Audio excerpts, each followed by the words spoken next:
Hello guys, welcome at our YouTube channel. आज की video में हम पढ़ेंगे 12th क्लास की हिंदी। 12th क्लास की हिंदी की बुक आज हम पढ़ेंगे अभिव्यक्ति और माध्यम का चैप्टर, जिसका नाम है विशेष लेखन, स्वरूप और प्रकार। इसके बारे में फुल एक्सप्लेनेशन पढ़ेंगे इस चैप्टर को आज हम इस वीडियो के अंदर।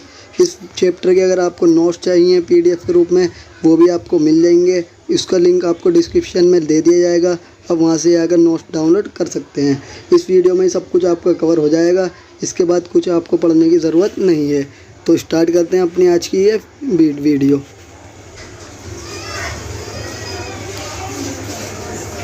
आपके 12th क्लास की हिंदी के एग्ज़ाम में अभिव्यक्ति और माध्यम की बुक से सेकंड टर्म में 5 चैप्टर आने वाले हैं।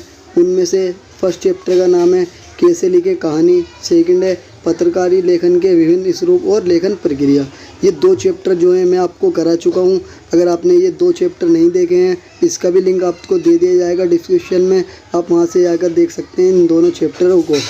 मगर आज की वीडियो में हम पढ़ेंगे विशेष लेखन, स्वरूप और प्रकार। तो ये थर्ड चैप्टर हम स्टार्ट करते हैं सेकेंड टर्म का।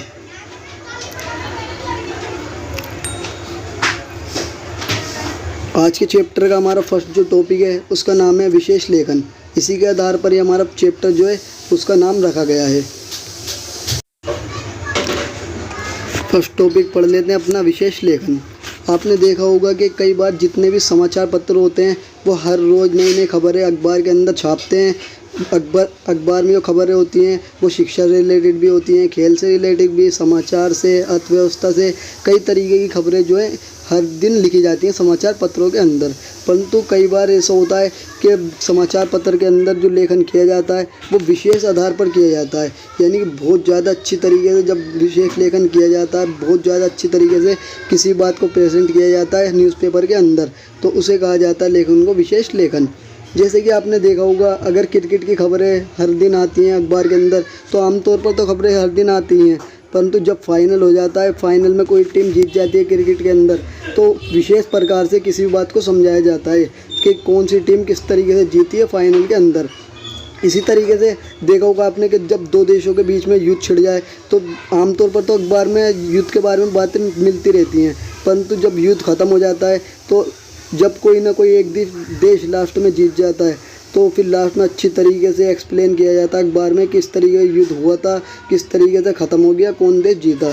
इस तरीके से विशेष प्रकार से लेखन किया जाता है ताकि जो पढ़ने वाला व्यक्ति है उसे आसानी से पूरी बात समझ में आ जाए। इसी तरीके से विशेष आधार पर लेखन करने को कहा जाता है विशेष लेखन। नेक्स्ट जो टॉपिक है हमारा वो है डेस्क। जितने भी समाचार पत्र होते हैं, पत्रिका होती हैं, रेडियो होते हैं और टीवी होते हैं, उनमें कई सारे कर्मचारी काम करते हैं। कर्मचारियों के काम करने के लिए डेस्क लगाई जाती है ताकि डेस्क पर बैठकर कर्मचारी आसानी से काम कर सकें। जितने भी कर्मचारी रेडियो में, टीवी में, पत्रकारिता में काम करते हैं, उनसे यही अपेक्षा की जाती है कि वो उस विषय के बारे में सब कुछ बातें जानते होंगे जिस विषय के लिए उन्हें चुना गया है। यानी कि किसी भी व्यक्ति को जिसको चुना गया किसी खेल के लिए, तो उस व्यक्ति को खेल के बारे में सारी जानकारी होनी चाहिए ताकि वो लोगों के लिए आसानी से अच्छी बातें लिख सके। अगर जिस व्यक्ति को शिक्षा के लिए चुना गया है उस व्यक्ति को शिक्षा के बारे में पता होना चाहिए ताकि वो व्यक्ति उस डेस्क पर बैठकर आसानी से शिक्षा से रिलेटेड कार्य कर सके। तो डेस्क का यही मतलब है कि हर व्यक्ति के लिए अलग अलग डेस्क है, रेडियो के अंदर, टीवी के अंदर, पत्रिकाओं के अंदर, जिस पर हर व्यक्ति अपना काम करता है जिसके ऊपर बैठकर। नेक्स्ट जो हमारा नेक्स्ट है विशेष लेखन के क्षेत्र। विशेष लेखन जो है उसके कई सारे क्षेत्र हैं। विशेष लेखन जो है वो व्यापार के लिए भी किया जाता है, खेल के लिए, मनोरंजन के लिए, विज्ञान, प्रौद्योगिकी, कृषि, विदेश, पर्यावरण, रक्षा, कानून, स्वास्थ्य, हर अलग अलग टॉपिक के लिए अलग अलग तरीके से विशेष लेखन किया जा सकता है। तो आप कह सकते हो कि विशेष लेखन के कई सारे क्षेत्र हैं। नेक्स्ट टॉपिक देख लेते हैं अपना आज का। नेक्स्ट टॉपिक है हमारा बीट। जितने भी संवाददाता होते हैं, यानी कि न्यूज़पेपर के, टीवी के, यहाँ पर पत्रिकाओं के यहाँ पर काम करने वाले जितने भी व्यक्ति होते हैं, उनके काम का जो विभाजन होता है वो आमतौर पर इस आधार पर किया जाता है कि किस व्यक्ति की किस टॉपिक के अंदर दिलचस्पी है या किस व्यक्ति को कितना ज्ञान है। इसी के आधार पर ही लोगों को टॉपिक दिए जाते हैं संवाददाताओं को काम करने के लिए। इसे ही मीडिया की भाषा में कह देते हैं हम बीट। इसको आप एक उदाहरण के माध्यम से समझ सकते हो। जैसे कि कोई व्यक्ति है, कर्मचारी है, जिसे कहते हैं संवाददाता। उसे अगर काम दिया गया है कि आपको अपराध आपका टॉपिक है, तो वो व्यक्ति पूरी जो खबर देगा वो अपराध के बारे में ही देगा कि किस तरीके अपराध घटित होते हैं, किस तरीके से उनका खात्मा किया जा सकता है।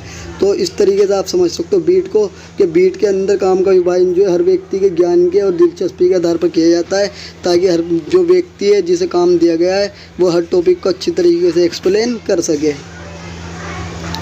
नेक्स्ट ये टॉपिक है हमारा, वो है विशेषीकृत रिपोर्टिंग। आमतौर पर तो रिपोर्टिंग होती ही रहती है, परंतु जब विशेषीकृत रिपोर्टिंग होती है, इसके अंदर बहुत ज़्यादा हर बात के बारे में छानबीन होती है, बहुत ज़्यादा जानकारी इकट्ठी की जाती है, ताकि पाठक वर्ग जो है, यानी कि लोग जो है पढ़ने वाले, उन्हें हर बात को आसानी से समझाया जा सके विशेषीकृत रिपोर्टिंग के अंदर। और इसके अंदर जितने भी लोग काम करने वाले होते हैं वो एक्सपर्ट होते हैं टॉपिक के बारे में, ताकि वो ज़्यादा से ज़्यादा जानकारी दे पाते हैं लोगों को। तो जो लोग विशेषीकृत रिपोर्टिंग में काम करते हैं उन्हें टॉपिक के बारे में तो जानकारी होती है, साथ में टॉपिक से रिलेटेड जो भाषा है, जो भाषा शैली है, उसके बारे में भी उन्हें पूरी तरीके से जानकारी होती है, ताकि लोगों को उनकी बात आसानी से समझ में आ सके। नेक्स्ट ये टॉपिक है हमारा, वो है बीट रिपोर्टिंग और विशेषीकृत रिपोर्टिंग में अंतर। तो सबसे पहले देख लेते हैं आखिर बीट रिपोर्टिंग क्या होती है। जो बीट रिपोर्टिंग जो होती है, इसके अंदर क्या होता है, जो व्यक्ति काम करते हैं उन्हें ज़्यादा नॉलेज नहीं होती किसी टॉपिक के बारे में, उन्हें सामान्य नॉलेज होती है, यानी कि नॉर्मल कम ही नॉलेज होती है। बस खाली उन्हें टॉपिक के बारे में थोड़ी बहुत बातें ही एक्सप्लेन करनी होती हैं, ताकि आसानी से छोटे कम शब्दों में जो व्यक्ति है पढ़ने वाला वो आसानी से इनकी बातों को समझ सके। इसलिए बीट रिपोर्टिंग के अंदर ऐसे व्यक्तियों को रखा जाता है जो ज़्यादा नॉलेज वाले नहीं होते, कम नॉलेज वाले ही होते हैं और कम बातों में लोगों को अपनी बात समझा सकते हैं।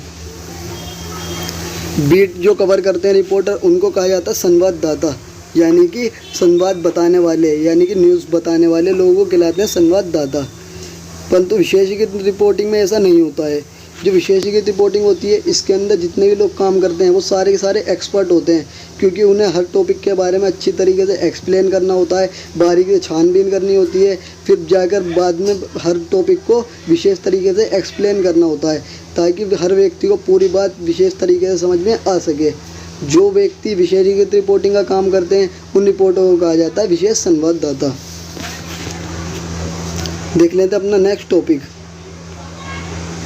नेक्स्ट टॉपिक है हमारा विशेष लेखन के अंतर्गत कौन कौन से लेखन शामिल हैं। तो विशेष लेखन जो है, इसके अंदर कई सारे लेखन आ जाते हैं हमारे, जैसे कि फीचर लेखन हो जाता है, टिप्पणी, साक्षात्कार, लेख, समीक्षा, स्तंभ, ये सारे के सारे लेखन जो है हमारे विशेष लेखन के अंदर आते हैं। जो विशेष लेखन जो होता है पत्रिकाओं में, उसका कार्य करने के लिए किसी व्यक्ति को पेशे पर नहीं रखा जाता, बल्कि ये देखकर रखा जाता है कि ये व्यक्ति कौन सा व्यक्ति कितना ज़्यादा एक्सपर्ट है, क्योंकि विशेष लेखन के अंदर एक्सपर्ट व्यक्तियों की ज़रूरत है जो हर टॉपिक को अच्छी तरीके से एक्सप्लेन कर सकते हैं। जैसे कि हमारे यहाँ पर खेल के लिए क्षेत्र में हर्षा भोगले नाम के एक व्यक्ति हैं, ये बहुत बड़े एक्सपर्ट हैं खेल के, इन्हें रखा गया है रिपोर्टिंग करने के लिए। जयदेव सिंह हैं और नरोत्तम पुरी हैं, ये सब ज़्यादा प्रसिद्ध हमारे यहाँ पर खेल के क्षेत्र की रिपोर्टिंग करने के लिए। इन्हें इसी आधार पर रखा गया है कि ये जो है विषय विशेषज्ञ हैं खेल के।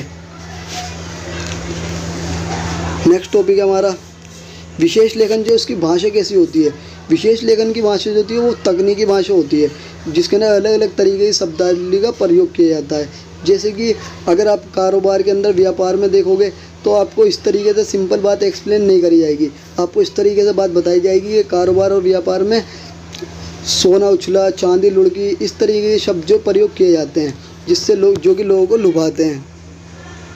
जैसे कि पर्यावरण से रिलेटेड अगर आप देखोगे कि आर्द्रता, टॉक्सिक, कचरा, ग्लोबल वार्मिंग, ऐसे ऐसे शब्द जो है यूज़ किए जाते हैं पर्यावरण के लिए। ऐसे आप देख सकते हो कि कमर तोड़ महंगाई, ऐसे शब्द जो है प्रयोग किए जाते हैं विशेष लेखन के अंदर, ताकि लोगों की रुचि बढ़े विशेष लेखन में। नेक्स्ट टॉपिक है हमारा जो विशेष लेखन है, आखिर उसे लिखने की शैली क्या है, यानी किस तरीके से आप विशेष लेखन को लिख सकते हो। तो विशेष लेखन लिखने के लिए कोई निश्चित शैली नहीं है, परंतु अगर आप चाहते हो कि अच्छी तरीके से आप विशेष लेखन लिख पाओ तो आप उल्टा पिरामिड शैली में या फीचर शैली में लिख सकते हो विशेष लेखन को। परंतु जितने भी व्यक्ति विशेष लेखन लिखते हैं वो उन्हें इस बात का ध्यान रखना चाहिए जो व्यक्ति विशेष लेखन लिखते हैं उन्हें इस बात का ध्यान रखना चाहिए विशेष लेखन लिखते टाइम कि जो आलेख वो बना रहे हैं वो सामान्य से अलग नहीं होना चाहिए, यानी कि वो ऐसा ना दिखे कि वो विशेष लेखन है ही नहीं। इस तरीके से लिखना है कि लोगों को भी बात समझ में आ जाए और उसका फॉर्मेट भी विशेष लेखन का ना बदले। नेक्स्ट टॉपिक है विशेषज्ञता का अभिप्राय। अब विशेषज्ञता कहते किसे हैं? जो व्यक्ति किसी भी चीज़ के बारे में एक्सपर्ट होता है, सारी की सारी जानकारी रखता है, उस जानकारी के आधार पर वो लोगों को अपनी बातें समझा सकता है और सूचनाओं को विकसित कर सकता है, ताकि जो पाठक वर्ग जो है वो व्यक्ति की बातों को आसानी से समझ सके और उसकी बातों पर जो है अमल कर सके। उन व्यक्तियों को कहा जाता है विशेषज्ञता। यानी जैसे कि आपने देखा होगा, डॉक्टर के पास जब जाते हो आप तो डॉक्टर बताते हैं आपको कि वो नाक के एक्सपर्ट है, नाक के जितने भी इलाज होते हैं वो करते हैं, कान के एक्सपर्ट अलग होते हैं, आँखों का इलाज करने के डॉक्टर अलग होते हैं। तो एक्सपर्ट यानी कि विशेषज्ञ वही व्यक्ति होते हैं जो जिस टॉपिक के लिए काम कर रहे हैं उस टॉपिक के बारे में सारी की सारी जानकारी जानते हैं, जो कि वो लोगों को भी आसानी से समझा सकते हैं अपनी बातों को। नेक्स्ट टॉपिक है विशेषज्ञता प्राप्त करने के लिए आवश्यक बातें। यानी कि अगर कोई व्यक्ति विशेषज्ञ बनना चाहता है, एक्सपर्ट बनना चाहता है किसी टॉपिक का, तो उसे क्या करना होगा? सबसे पहले तो उसे अपने आप को अपडेट रखना होगा, नई नई पुस्तकें पढ़नी पड़ेंगी, सबको आदि का सहारा लेना पड़ेगा उसे। सरकारी गैर सरकारी संगठन जो है उनसे संपर्क बनाना होगा कि सरकारी कार्य कैसे चल रहे हैं और गैर सरकारी कार्य कैसे चल रहे हैं, और इन सब बातों में उसे निरंतर दिलचस्पी बनानी होगी, हमेशा सक्रिय रहना होगा ताकि ज़्यादा से ज़्यादा नॉलेज उसे मिल सके। तो इस तरीके से जो है विशेषज्ञ जो है अपने लिए प्राप्त कर सकता है जानकारियाँ, ताकि वो अच्छी तरीके से कार्य कर सके। नेक्स्ट टॉपिक है हमारा आर्थिक पत्रकारिता क्या है, इसके बारे में पढ़ लेते हैं। आज जैसे कि पत्रकारिता जो हर टॉपिक से रिलेटेड होती है, परंतु जो अर्थव्यवस्था से रिलेटेड पत्रकारिता होती है उस पत्रकारिता को कहा जाता है आर्थिक पत्रकारिता। आज के टाइम पे जो इसका बहुत ज़्यादा महत्वपूर्ण रूप से उभर रही है आर्थिक पत्रकारिता, क्योंकि राजनीति के और अर्थव्यवस्था के बीच जो रिश्ता है वो आज के टाइम पे गहरा होता जा रहा है। परंतु लोगों को आर्थिक पत्रकारिता समझ में नहीं आती, क्योंकि इसके अंदर जो शब्द प्रयोग किए जाते हैं वो बहुत ज़्यादा हार्ड होते हैं, जो कि लोगों की पहुंच से बाहर होते हैं। लोग उन शब्दों को आसानी से नहीं समझ पाते हैं, इसलिए लोगों का इंटरेस्ट भी नहीं है आर्थिक पत्रकारिता के अंदर। नेक्स्ट टॉपिक है आर्थिक पत्रकार के समक्ष सबसे बड़ी चुनौती। यानी कि जो अर्थव्यवस्था के रिलेटेड पत्रकारिता करता है उस व्यक्ति को कहा जाता है आर्थिक पत्रकार। उसके सामने सबसे बड़ी चुनौती क्या होती है? तो उसके सामने सबसे बड़ी चुनौती ये होती है कि उसे जब भी किसी भी टॉपिक के ऊपर कोई भी विचार लिखने, उसे ये ध्यान रखना होगा कि उस विचार को वो व्यक्ति पढ़ेगा जो कि टॉपिक के बारे में कुछ नहीं जानता है, बहुत ही थोड़ी बहुत बातें जानता है टॉपिक के बारे में। उसे ये भी ध्यान रखना होगा कि वो व्यक्ति भी इस टॉपिक को पढ़ सकता है जिसे पूरी के बारे में पहले से जानकारी है, जो व्यक्ति इसका एक्सपर्ट है। तो पत्रकारिता जो लिख रहा है व्यक्ति, उसे दोनों की आवश्यकता को ध्यान में रखना होगा कि जो आम व्यक्ति है उसकी भी आवश्यकता ध्यान में रखनी पड़ेगी उसे, और जो एक्सपर्ट व्यक्ति है उसकी भी आवश्यकता ध्यान में रखनी पड़ेगी, ताकि दोनों को आसानी से बात जो समझ में आ सके। ये सबसे बड़ी चुनौती है आर्थिक पत्रकार के लिए। नेक्स्ट टॉपिक है किसी भी लेखन को विशिष्टता प्रदान करने के लिए महत्व रखने वाली बातें। यानी किसी भी लेखन को आप किस तरीके से अच्छा बना सकते हो, उसके लिए क्या क्या बातें ज़रूरी हैं। तो सबसे पहली बात यह ज़रूरी है कि आपको ये बात ध्यान में रखना होगा कि जो पाठक वर्ग है यानी कि पढ़ने वाले लोग हैं उन तक आपकी बात जो है वो पहुंच पा रही है या नहीं। अगर पहुंच पा रही है तो अच्छी बात है, अगर नहीं पहुंच पा रही है तो आपको इस तरीके प्रयास करने चाहिए ताकि लोगों तक आपकी बातें पहुंच सकें। आपको जितनी भी टॉपिक बताने हैं अपने अखबार के अंदर, टीवी के अंदर, हर चीज़ में जहाँ भी आप कोई भी विचार अपने बता रहे हो वहाँ पर तर्कों में तालमेल होना चाहिए। वहाँ पे हर चीज़ को जो है अच्छी तरीके से एक्सप्लेन करना है तर्कों के साथ, ताकि लोगों को आपकी बात जो आसानी से समझ में आ सके। तो आज की वीडियो में इतना ही। Thank for watching. मिलते हैं नेक्स्ट वीडियो में।